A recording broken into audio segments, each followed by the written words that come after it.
Hey, welcome back. It's Canadian Crispy Bacon, and here we are. This time we're taking the Ford GT40.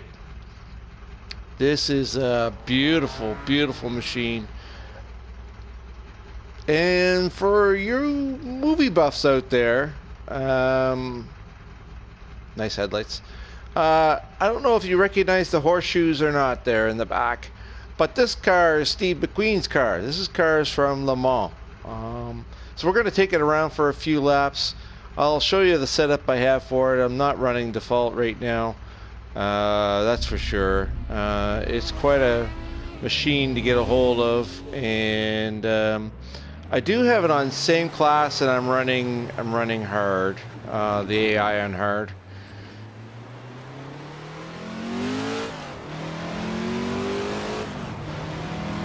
So you notice there's a little difference in what I'm doing with the fuel and the trigger.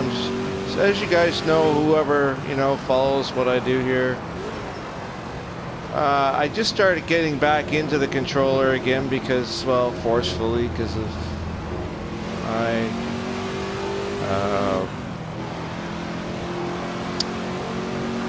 my T300 going down on me. So when you get into these older cars, I love that brake squeal. Ooh, a Lamborghini up there in front of me.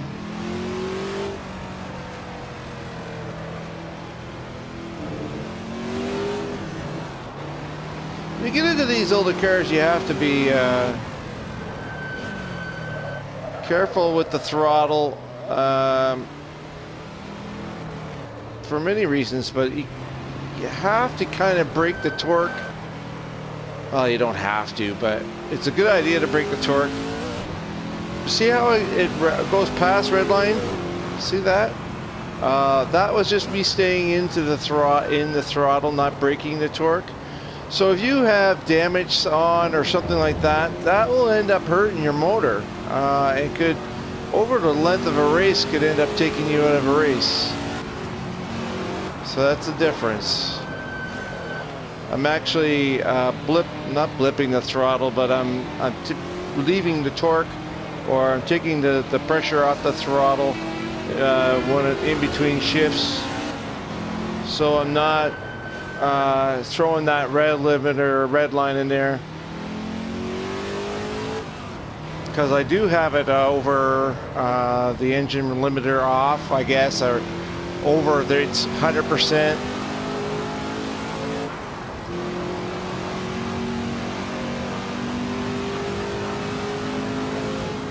It's not an easy thing to try and master with the controller and triggers and brake. And if you're doing it on the wheels, one thing, with your paddles to try and simulate. Brake, brake, brake, brake, brake. You're talking and not paying attention, but that's okay. We'll throw that in there. Now, I don't have traction control on. I do have ABS. Can you imagine without? Whoa, too much going on. You really have to be ginger with the fuel delivery. So yeah, it's a lot going on here with this controller, but it does make the car a little more manageable if you try to work the throttle a little bit more in between shifts and just release that pressure. It's a little more realistic as well. You'll see in the replay the difference.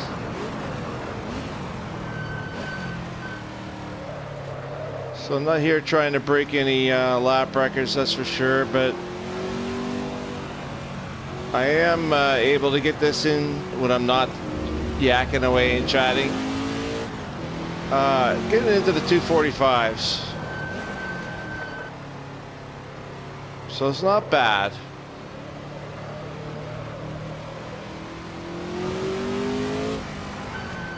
For controller, and I am getting better with the triggers. I find it's starting to come along, but after 15 years, 15 years of using the buttons, I try to use the same analogy as if, you know, if you were to just take the pedals on your wheel, the fuel and the brake, and then swap sides. Put your fuel pedal in the middle and put your brake pedal on the left, or on the right, I should say. Makes it very difficult.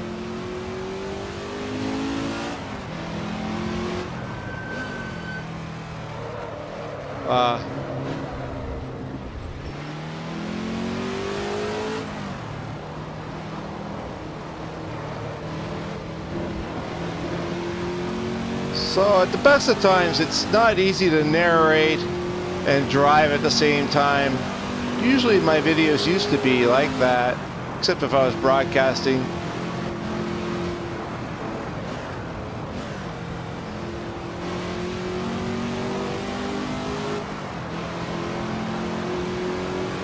So I could concentrate on the actual driving.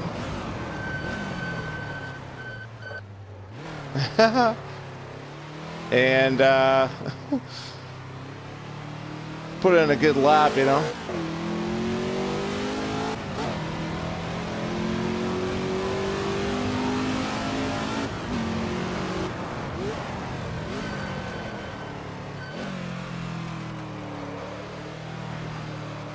As you see here, the idea is to try to stay smooth so you don't overheat the tires.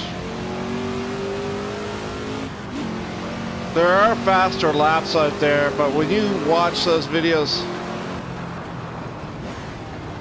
you know, it's not a sustainable it's not sustainable laps that they're doing. Even on a wheel, you just can't go and tear the car up like that and expect it to last anything more than, you know, a couple of laps.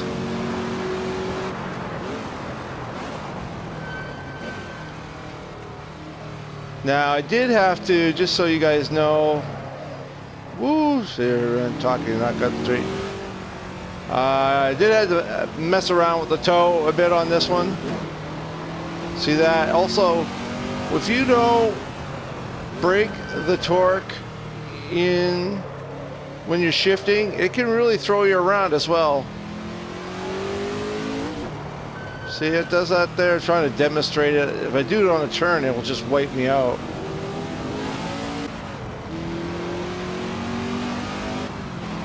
So it's getting that right rhythm down so that you get a nice smooth transition. Smooth as possible anyway.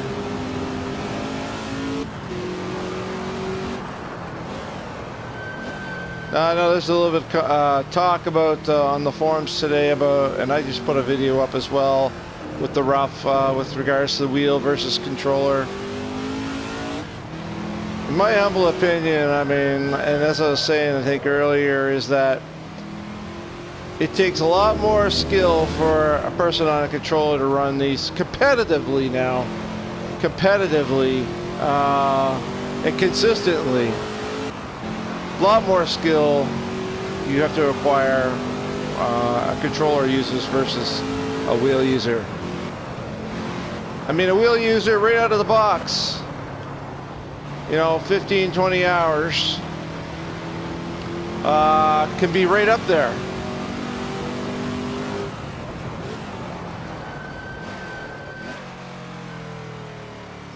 Whereas to a certain level, you know, obviously they're not going to be, you know, if they haven't done it before, it's going to take more than that.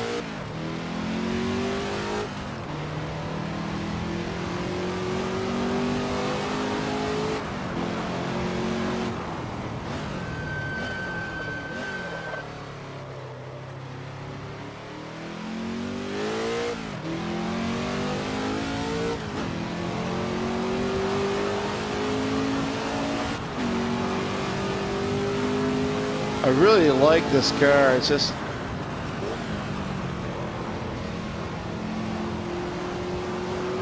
oh, it's so floaty. So yeah, there is, in my humble opinion, I mean, I put considerable hours on both, you know, over the years. And I have to say, you know, my hat's off to anybody that still uses controller on a regular, consistent basis and is competitive with it.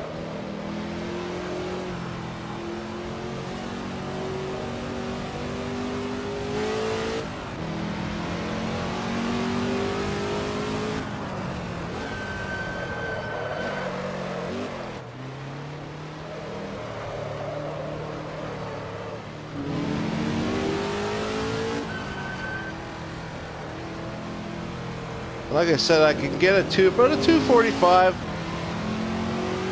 with this. I don't know how the 245 would be. I don't know how consistent I could be with the 245 right at this point.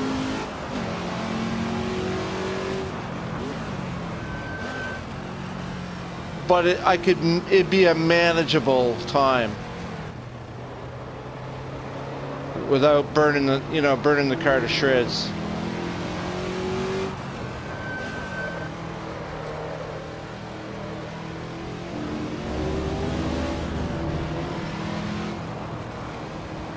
I'll show you this lap when we're done here. See, they just did it there without lifting the throttle. That's all well and fine if you don't have damage on and you're doing it in a straight stretch.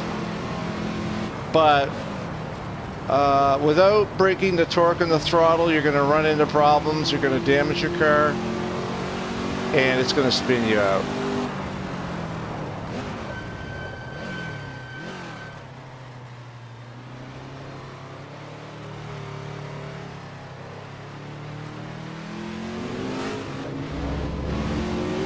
These are not fast laps by any means. So yeah.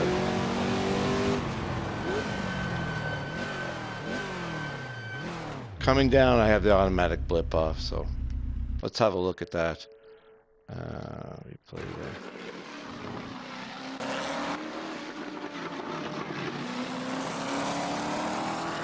Steve McQueen. Now, this car is $11 million today. $11 million. Most expensive GT40 out there. Actually, I think it's probably one of the most expensive cars out there. But hey, Steve McQueen drove this beast.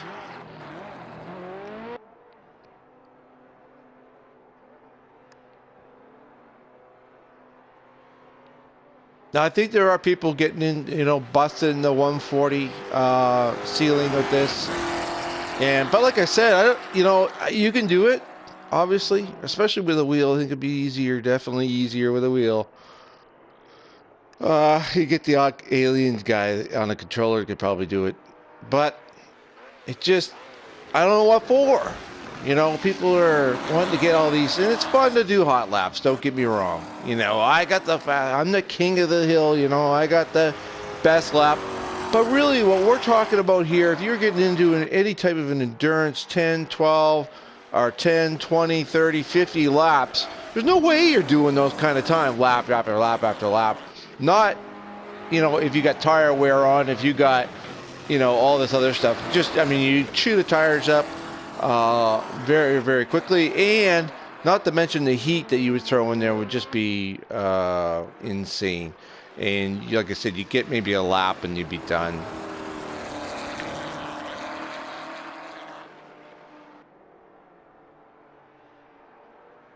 But this car looks really nice on the track, and you know, it'd be kind of fun if you got, you know, if you're able to get a whack of people together, all running the same class. The problem with this car is there's nothing else, I don't think, that really runs in the same class. Like the same, I know when I tried it with Assetto Corsa and for AI, and it gave me the Cobra, and it gave me some street vehicles, and it gave me, you know, that kind of stuff. But there's nothing else in its class. It'd be nice if Assetto Corsa was to come up with maybe a Porsche in its class. I think there was a Porsche in its class. I'll have to double check. But none that they're running right now here in the AI. So it'd be nice if they had a few cars in its classification.